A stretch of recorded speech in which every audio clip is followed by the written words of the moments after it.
Hello, friends, and welcome back to Malicious Compliance Stories. Jeez, the entitlement on these people. The sidewalk's for pedestrians, not vehicles to straddle. If you're going to be inconsiderate, make sure you're at least friendly and polite. People have more issues calling out those they like. Neighbor tells another neighbor to call the city. So they did. Happened a couple months ago in our neighborhood. There's a pretty rundown house with some inconsiderate neighbors. They have a large travel trailer that's too big for the driveway and sticks out 1 foot into the sidewalk when it's parked. It's not an issue as there's plenty of room to walk around, but the kicker is they always park one of their cars halfway in the driveway so it completely blocks the sidewalk. They live in a corner house, so it's dangerous for a family to walk in the street around a blind corner because the sidewalk's inaccessible. Multiple neighbors, including myself, have asked them multiple times to pull their car into the driveway or park it on the street to leave the sidewalk accessible. They always say they will, but nothing changes. Well, apparently they got into a shouting match with one of the other neighbors over it, with the offending neighbor telling the other neighbor if they don't like it to call the city. Well, the other neighbor did just that. City came out and wrote a ticket for the SUV blocking the sidewalk and also wrote them up for the trailer that was too big to fit in the driveway, forcing them to store it in a rental space for $350 a month. And our second story. Crazy customer threatens to sue me for destroying her record. So a bit of a backstory for how my store works is I know every store is different. There are items that can be voided in a transaction void or suspended that will clear the screen of all items, and then there are items that have to be voided individually. Gift cards are these such items. They have to be voided individually, and when voided individually, they remain on your screen just marked as voided. When an item has been voided, it does not show on a receipt, it's just recorded for the reports at the end of the night. Cast. Me is me. CL is crazy lady. RD is random dude. So on to the story. It was Christmas time and the lines were long. RD had come up to my till with about 5 gas station gift cards, and after I scanned them, he asked about a point promotion he'd gotten for them. I looked at the email and told him that unfortunately it was not for our store, but another store that the company also owned. RD was annoyed but told me it wasn't my fault and that head office should have made it more known in the ad. RD left and I had to void the gift cards one by one before taking the next customer. The next customer comes up, CL. Now, CL is a notoriously annoying and sometimes mean customer. I've served her many times. Me. Hello, how are you today? CL. Oh, I'm all right. That man was weird, leaving without his gift cards. Me, while scanning her products. There was a promotion advertised them, but not for our store, so he's going to the other store for it. It happens sometimes. I shrugged to show it wasn't a big deal. Then she looked up and noticed the red gift card labels marked void on the screen, and she got upset. CL. Why have you put his gift cards on my transaction? Me, trying to explain as many people get confused. Oh, they aren't on your transaction, don't worry. They were voided because they can't be suspended or transaction voided. I point to the number of products on the screen that indicates how many products are in the transaction. Me. It shows here that you have 10 items in the transaction. I scanned 10 items for your transaction, so the gift cards are not in there.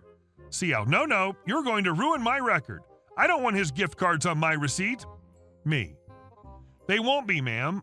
No voided items show up on the receipt, but if it bothers you that much, I can suspend or transaction void your transaction and rescan everything. CL. So you try and ruin my record and then you try to charge me twice? Me. What? No. You haven't even paid yet, so I would just be clearing the screen of his already voided gift cards in your transaction. CL. Whatever. If I find out you've charged me twice, I'll come back for you. Me. Okay, it won't come to that. I rescanned her items all the while she berated me, trying to ruin her record. I don't know what record. The only record she has is being a pain in the butt. Once CL pays me, she turns to me. CL, I ought to sue you for trying to ruin my record like that. If I hadn't caught you, I would have been ruined. My record destroyed. Me. I have no intent of ruining any record, and the gift cards on the screen would not have shown on your receipt. CL. I think you did try to. You don't know that it wouldn't have shown up. I do. I've worked here for over 2 years, and they do not show up. CL. If you ever do this again, I will sue. Consider this as a gift, as it's Christmas. Now, who's in charge? Me. Thank you for your generosity. I'm the one in charge. I'm the supervisor tonight. CL. Where's your manager? Me. There are no managers here tonight, so if you want to talk to my boss, you can come in or call in tomorrow morning before 4 p.m. CL. I will. CL then stormed out of the store in a huff, and I was finally able to go back to helping the long lines. Many customers after her who had heard what she was going on about apologized for me dealing with them, but I just told them that it was fine and that I'm sorry they had to wait. I was told later that week that the lady had called, but my manager knew this lady was a pain and that I'm a good employee. I'm grateful to have such an amazing boss who has my back. Why do people, Karens, think they know POS systems better than employees that use them every day? Annoys the hell out of me. Glad your manager was on your side. And our next story. Cheapskate landlord ends up paying. A couple of years ago, I was renting an apartment from Sarah, landlord, with 2 girls, T and C. Sarah had always been a very cheapskate landlord. Just to cite some, she tried to give us foam sheets to use as a mattress. She ignored the mold in the kitchen. She refused to change a faulty and dangerous 26-years-old boiler, and she decided that the cracks on the wall that formed after a series of earthquakes were not really dangerous. After way too many fights with Sarah and C, T and I had enough, and we decided to move out. We gave a 4-month notice on the 1st of May and started to look for 2 subleasers to take our place in the contract. The reason why we had to find new tenants is because in the contract, the 3 of us were considered a single party. So to cancel it, we would either find new tenants that would take our spots, or we would ask for the termination of the whole contract that required a 6 months notice and the signature of all of us. Upon receiving our notice, the landlord called C. Sarah wanted to take revenge on us. She told C that if she wanted to move out, she would accept a notice from her for moving on the 1st of June for urgent reasons, and that if she did, we would have been stuck with her part of the rent for the remaining months. How do I know? Well, even if we were not enjoying our cohabitation, C was a decent person and she, too, wanted to teach Sarah a lesson. C sent her notice asking for the termination of the whole contract due to urgent reasons. We all signed. The landlord approved it and sent an email to T and I explaining that she had accepted C's termination and that we could either find another roommate or pay for a 3rd share of rent. We didn't reply. Instead, we quietly started to move out while we collected evidence of all the problems in the house. Sarah strolls into our home on the 1st of June to get C's keys, only to find T, C, and I at the door, ready for the inspection. When she realized what we did, she started screaming and threatening us, but in the end, there was nothing she could do since she did accept the termination. She just didn't realize it involved the whole party and not just C. We left that house with a smile. It would have been nearly impossible for Sarah to find new tenants in the summer, but I was not satisfied yet. First of all, I called the firefighters to check on the mold, cracks, and boiler. The house was deemed not fit for habitation until she did the repairs needed. After that, I called a friend of mine. He was looking for a place for him and his roommate since their landlord was not going to renew their lease. This was because they had a very big and untrained dog and because they destroyed the place by throwing parties and doing dumb things. Sarah was so desperate to rent the place that signed a 4-year lease with them. 6 months later, I met the complex's cleaning lady I was friends with, and she told me Sarah was going crazy because after us, she rented the apartment to some sketchy guys, and they were literally thrashing the place.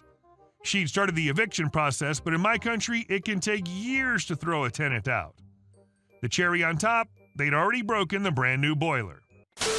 And our last story. HOA Karen and the disabled guy. I've been disabled since I was a kid.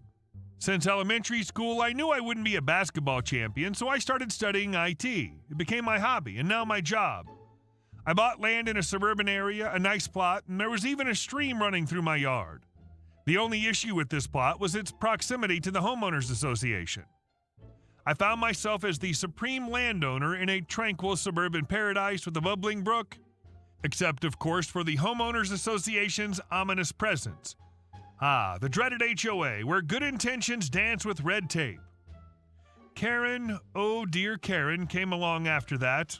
My neighbor Karen seemed to have made it her life's job to get me involved in the HOA. but I was aware that the HOA was not part of the deal because I did my homework before buying the property. K. Hey neighbor, don't you want to be a part of the HOA? It's a wonderful community, Karen declared with a rehearsed smile, handing me a glossy brochure that probably doubled as a rain shield.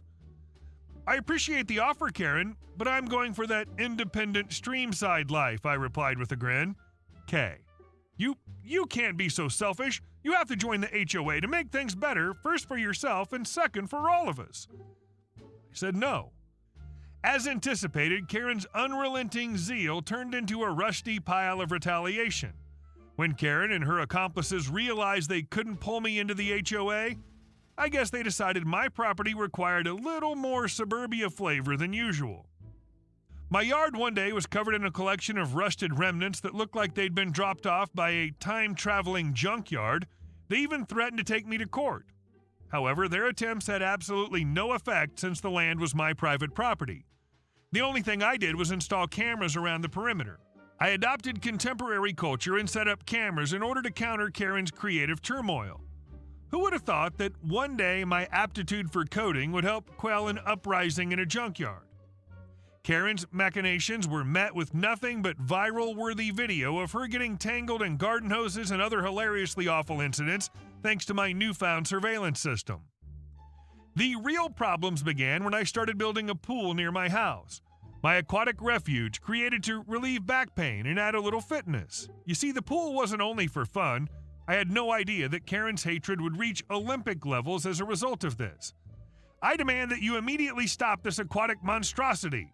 Karen sent me angry letters and eventually filed a lawsuit accusing me of destroying a protected stream that runs through their HOA territory and adds value to the entire neighborhood.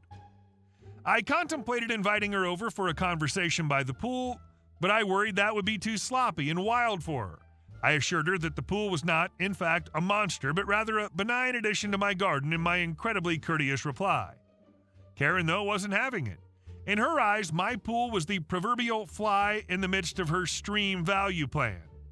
She mentioned some arcane stream mapping in her subsequent letter that could only have been discovered by Sherlock Holmes. Then came Karen's genius idea that she would drop the lawsuit if I joined the HOA and paid the fees for the last 4 months I've been living here. My attorney was as ecstatic as a detective who just found a tasty piece of information. Karen's forgery turned out to be a one-way trip to legal Troubletown. Actually, that was almost poetic justice. The situation had obviously changed. Karen's threats to sue me fizzled away faster than a lost internet connection, and the lawsuit she slammed me with was like paper airplanes in a digital storm. I couldn't help but laugh at the irony as the legal struggle came to a close. Karen was now facing her own lawsuit after her magnificent scheme had failed. Karen's document was about as reliable as a rubber USB stick. My attorney was able to demonstrate with sufficient proof. It grew increasingly apparent that Karen would lose her home as the court proceedings progressed.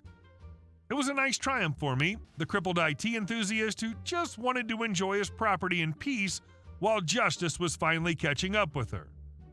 Finally, my pool was constructed, allowing me to swim and work out whenever I felt like it, while also enjoying the satisfaction of knowing that justice had been served. Well, let's just say that sometimes even the smallest streams may bring down enormous HOA empires. Hey guys, thank you all for watching the video. I'll see you in the next one.